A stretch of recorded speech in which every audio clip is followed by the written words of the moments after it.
WhatsApp guys, welcome back to Andy Animate. आज मैं तुम्हारे लिए लेके आ चुका हूँ एक और बहुत ही कमाल की वीडियो जहाँ पे हम फैक्ट्स के बारे में बात करने वाले हैं। जी हाँ, नारुतो से रिलेटेड फैक्ट्स, और वो भी कुछ फैक्ट्स नहीं, टोटल 50 फैक्ट्स मैं तुम्हें देने वाला हूँ। तो तुम्हें मेरा काम पसंद आया तो सब्सक्राइब करो यार। सब्सक्राइब क्यों नहीं करते? इस महीने 300 सब्सक्राइबर्स हिट करने का मैंने टारगेट रखा है। तुम अगर सब्सक्राइब बटन पे चप्पल फेंक के मारोगे ना और वो रेड से ग्रे हो जाते तो मेरी भी थोड़ी सी हेल्प हो जाएगी। एंड हाँ, मैं भूलना जो उससे पहले बता दूं कि मैंने कोशिश करी है कि मैं ज्यादा से ज्यादा फैक्ट्स वो बताऊं जो अभी तक किसी ने भी कवर नहीं करे, एकदम न्यू हो और तुम्हें भी इसके बारे में पता ना हो। विद दैट सेड, अब चलिए शुरू करते हैं। Can be demolished when I snap.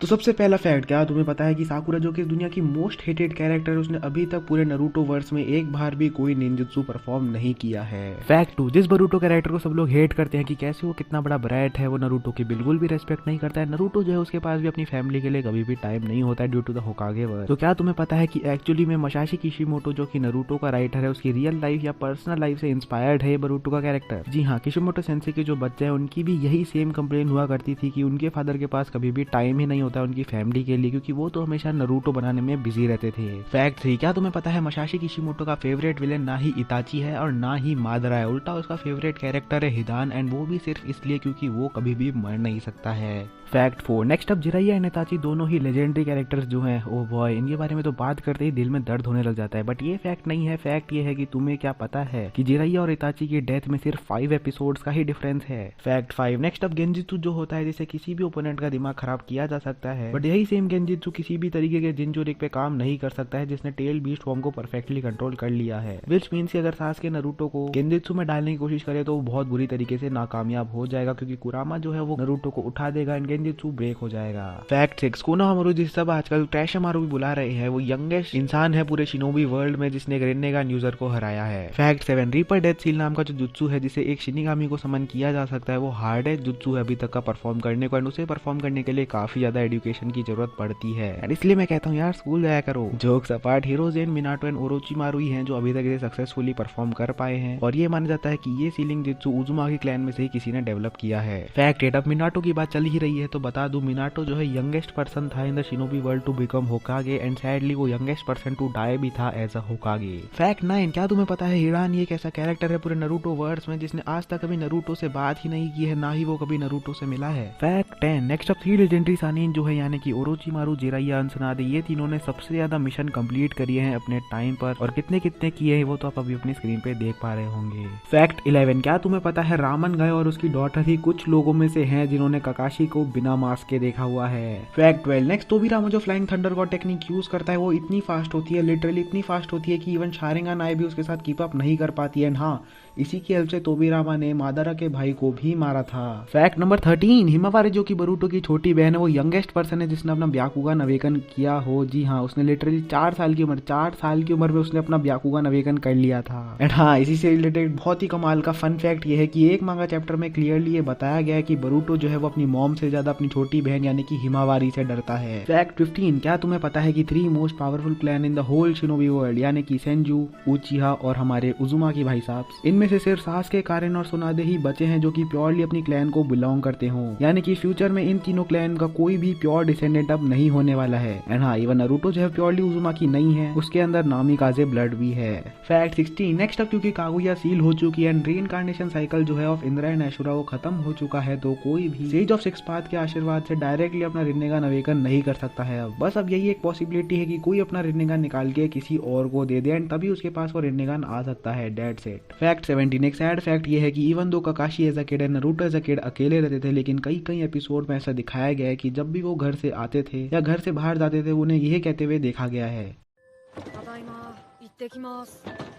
जबकि उनके घर में तो कोई होता ही नहीं था। तो कितनी सैड है, मतलब इनकी मेंटल स्टेट कैसी हो चुकी थी, इससे पता चलता है हमें। फैक्ट 18, क्या तुम्हें पता है कि Izuna Uchiha was the first one जिसने अपना मांगे को शारिंगान एक्टिवेट किया था। एंड इसी से रिलेटेड 19 नंबर का फैक्ट ये है कि उचिहा शिशुई सबसे यंगेस्ट उचिहा है जिसने अपना मांगे को शारिंगान अवेकन किया हो at the age of 7। Fact 20, next अब एक बहुत ही इंटरेस्टिंग फैक्ट ये है कि अब इस चीज का जो है एनिमे में तो कहीं जिक्र नहीं है, लेकिन मांगा में ऐसा क्लियरली जिक्र किया गया है कि ओरोचिमारू ने सासके की बॉडी के ऊपर इतने एक्सपेरिमेंट एक्सपेरिमेंट किए थे कि उसकी बॉडी पे किसी भी तरीके के पॉइजन ने काम करना बंद कर दिया था, मींस कि वो सारे पॉइजन से इम्यून हो गया था। फैक्ट 21, क्या तुम्हें पता है कि सास्के का रिन्नेगान इन मांगा चैप्टर 676 एंड 678 उसे एक रेड कलर का बनाया गया था, हालांकि बाद में जो है इसे वापस से चेंज कर दिया गया था, नॉर्मल रिन्नेगान जैसा दिखता है वैसा ही बना दिया गया था। फैक्ट 22, बहुत ही इंटरेस्टिंग फैक्ट है ये, क्या तुम्हें पता है कि अगर फ्यूचर में गारा मर जाता है और उसका कोई डिसेंडेंट नहीं होता, यानी कि उसका कोई बेटा या बेटी नहीं होता है, तो शिकादाई जो है यानी कि जो शिकामारू का सन है जिसका नाम शिकादाई है, वो सैंड विलेज का काजी कागे बन सकता है क्योंकि उसके अंदर भी रासा क्लैन का ब्लड है। Fact 23, out of hundreds of puppet जो कि सासोरी कंट्रोल कर रहा था against the fight between him and साकुरा, उनमें से 2 पपेट्स के पास शारिंगान भी था। फैक्ट 24, क्या तुम्हें पता है कि ककाशी हटाके, जिसको कॉपी निंजा भी कहते हैं, वो सबसे पहला बंदा था जिसने इस बात का पता लगाया था कि अगर एक बंदा अपने शैडो क्लोन के साथ ट्रेनिंग करता है तो उसकी ट्रेनिंग की स्पीड बढ़ सकती है। मींस कि अगर नरूटो अपने एक शैडो क्लोन के साथ 1 घंटे के लिए ट्रेनिंग करता है तो शैडो क्लोन के डिसअपियर होने के बाद उसके पास टोटल 2 आवर्स का ट्रेनिंग एक्सपीरियंस होगा। फैक्ट 25, एक बहुत ही लेम फैक्ट ये है कि साकुरा ने नरूटो को नरूटो एंड नरूटो शिप्यूडन के एपिसोड्स में और फिलर्स को भी इंक्लूड कर लो तो टोटल 60 टाइम्स मारा है। फैक्ट 26, क्या तुम्हें पता है कि शिकामारू के पापा जिनका नाम शिकाकू था, उन्होंने कभी भी शिकामारू को नरूटो के साथ फ्रेंडशिप करने के लिए नहीं रोका, जबकि पूरा विलेज जो है नरूटो के खिलाफ था एंड उसे एज अ थ्रेट ट्रीट करता था।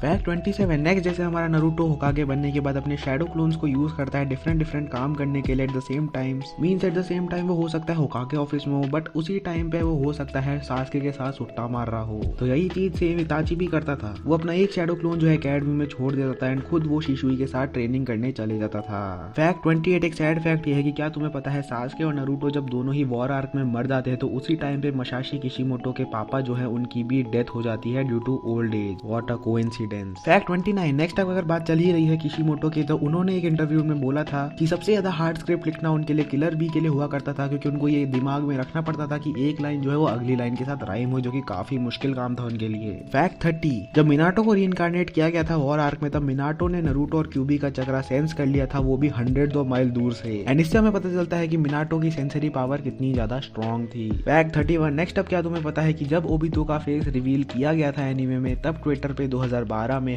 #ओबितो एंड #तोबी ट्रेंड कर रहे थे।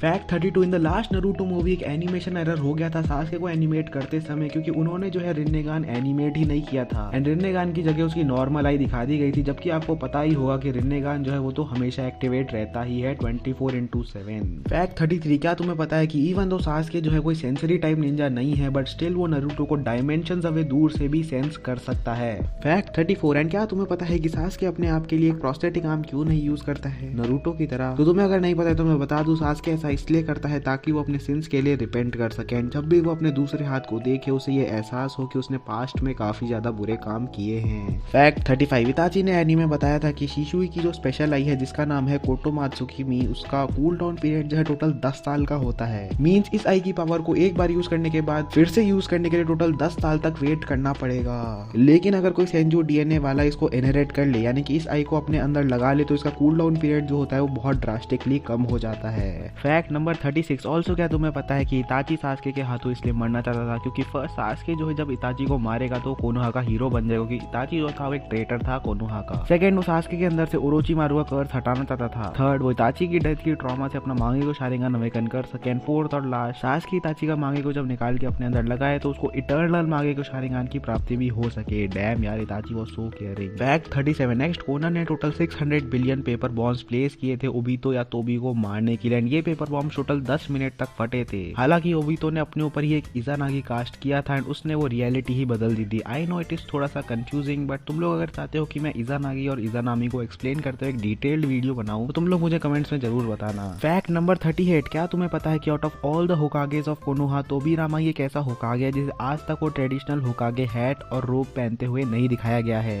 फैक्ट नंबर 39, क्या तुम्हें पता है कि माइट गाय जिसको मादारा स्ट्रॉन्गेस्ट ऑफ देम ऑल बुलाता है, वही माइट गाय अपने साथ हमेशा एक हैंड मिरर लेके घूमता है और इस बात का सिर्फ और सिर्फ मांगा में ही जिक्र किया गया है। फैक्ट नंबर 40, नरूटो सीरीज जो ओल्ड ओजी नरूटो सीरीज है उसमें तुमने नोटिस किया होगा कि स्टार्टिंग एपिसोड में नरूटो के सर पे गॉगल टाइप चीज बनी हुई होती थी, या मतलब हेडबैंड जैसा हुआ करता था, लेकिन लेटर ये चीज हटा दी गई थी क्योंकि किशिमोटो सेंसे को हर बार ये गॉगल्स ड्रॉ करने में काफी ज्यादा दिक्कत आती थी। फैक्ट 41, क्या तुम्हें पता है कि अनलाइक शिकामारू's डैड, जोजी के जो डैड थे वो एक्चुअल में नरूटो को मारना चाहते थे क्योंकि उन्हें भी अदर स्टूपिड विलेजर्स की तरह लगता था कि नरूटो जो है काफी ज्यादा डेंजरस है विलेज के लिए। हालांकि बाद में जो है उनका व्यू पॉइंट चेंज हो जाता है नरूटो की तरह। फैक्ट 42, क्या तुम्हें पता है कि नरूटो सीरीज का जब पहला ड्राफ्ट आया था तब नरूटो की मेन पावर ना कि निंजुत्सु होके एक स्पेशल तरीके की मैजिक पावर होने वाली थी। हालांकि इस आइडिया को जो है ड्रॉप कर दिया गया था क्योंकि इससे कंफ्यूजन जो होता वो और भी ज्यादा बढ़ जाता। ये पावर आई कहां से और इसकी हिस्ट्री क्या ही एक्सप्लेन करने का उनके पास कोई सोर्स ही नहीं था। फैक्ट 43, क्या तुम्हें पता है कि इताची के दोनों ही दोस्त यानी कि शिशुई और किसामे दोनों ने ही सुसाइड किया था एंड इंटरेस्टिंगली दोनों की डेथ का मेन रीजन वाटर ही था। फैक्ट 44, नेक्स्ट अप शारदा ही ऐसी पहली ऊंची है जिसने अपना Sharingan out of love awaken किया हो ना कि इमोशनल ट्रॉमा के चलते। फैक्ट 45, एंड जैसा तुम्हें पता होगा कि उचिहा का फर्स्ट चक्रा नेचर जो होता है मोस्टली फायर होता है जिसके चलते वो फायर स्टाइल जुत्सु परफॉर्म कर पाते हैं, लेकिन हमारा उचिहा मादारा ऑन द अदर हैंड उसका फर्स्ट चक्रा नेचर विंड था ना कि फायर। अब बात चल ही रही है मादारा की तो उसी से रिलेटेड एक फैक्ट नंबर 46 ये है कि आफ्टर गेटिंग द रिन्नेगन हमारा मादारा भाई all type of chakra nature यानी कि लाइटनिंग, फायर, विंड, अर्थ style, water style, wood style या यहाँ तक कि यिंग यांग रिलीज भी कंट्रोल कर सकता था। फैक्ट 47, क्या तुम्हें पता है कि इवन दो भी तो जो है अपना मांगेगो शारिंगन को बहुत ही ज्यादा ओवर यूज करता था लेकिन फिर भी उसकी मांगेगो शारिंगन की लाइट जो है कभी कम नहीं होती थी क्योंकि उसके अंदर हाशिरामा सेल्स थे। फैक्ट 48, जब मादारा एंड माइट गाय की फाइनल फाइट चल रही होती है तब माइट गाय इवनिंग एलिफेंट करके एक टेक्निक यूज करता है जो कि एक एस क्लास फॉरबिडन ताइजुत्सु एंड इसको परफॉर्म करने के लिए सबसे पहले अपना 8th गेट खोलना पड़ता है एंड इस फॉर्म को यूज करने के बाद माइट गाय जो है मादारा से 100 टाइम्स ज्यादा पावरफुल हो चुका था। फैक्ट 49, वैसे तो नरूटो एनीमे में टाइम पे दिखाया गया है कि अगर किसी जिंचुरिक में से टेल बीस्ट को एक्सट्रैक्ट कर लिया जाता है तो उसकी डेथ हो जाती है जिसका सबसे बड़ा एग्जांपल है हमारा गारा साहिब। लेकिन क्या तुम्हें पता है कि नरूटो की मॉम जिनका नाम कुशिना था उनके अंदर से जब टेल बीस्ट एक्सट्रैक्ट किया गया था ओबितो के द्वारा तो उसके बाद भी उसकी मॉम की डेथ नहीं होती है। फैक्ट 50, नेक्स्ट अप एक बहुत ही ज्यादा स्ट्रेंज फैक्ट ये है कि जब नरूटो मरते हुए ओबितो को बचाने की कोशिश कर रहा होता है तब उसके बैकग्राउंड में कोई खड़ा हुआ होता है एंड फैंडम के द्वारा ये स्पेकुलेशन की गई है कि ये पर्सन और कोई नहीं बल्कि इशिकी होता है क्योंकि कागुया के साथ अर्थ पे आया हुआ होता है वो डिवाइन फ्रूट खाने के लिए। अब वीडियो खत्म करने से मेरी तुमसे एक रिक्वेस्ट है, अगर तुम लोग फ्री हो तो प्लीज एक बार इस रिक्वेस्ट को जरूर सुन के जाना। मैंने एक सेकंड चैनल बनाया जिसका नाम है IND एनीमे एक्सप्लेन्ड और उस पे मैं जुजुत्सु काइसन हिंदी में एक्सप्लेन करना शुरू कर चुका हूँ। उसका फर्स्ट एपिसोड जो है आ चुका है तो अगर तुम लोग इंटरेस्टेड हो तो मैं चैनल का लिंक जो है डिस्क्रिप्शन में दे दूंगा, तुम उसको जाके चेकआउट कर सकते हो। लास्ट में एक बोनस फैक्ट और तुम लोग ये ले लो कि अगर तुम इस चैनल को सब्सक्राइब करते हो तो तुम्हें ऐसे ही एनीमे रिलेटेड ऑसम कंटेंट देखने को मिलता रहेगा। तो करो यार सब्सक्राइब बटन पे अपना चिदोरी मार दो। इस महीने मैंने 300 सब्सक्राइबर्स हिट करने का टारगेट रखा है। चलो बहुत हो गई बकवास, अब मैं मिलूंगा तुम्हें अगली वीडियो में, तब तक के लिए पीस, सायोनारा।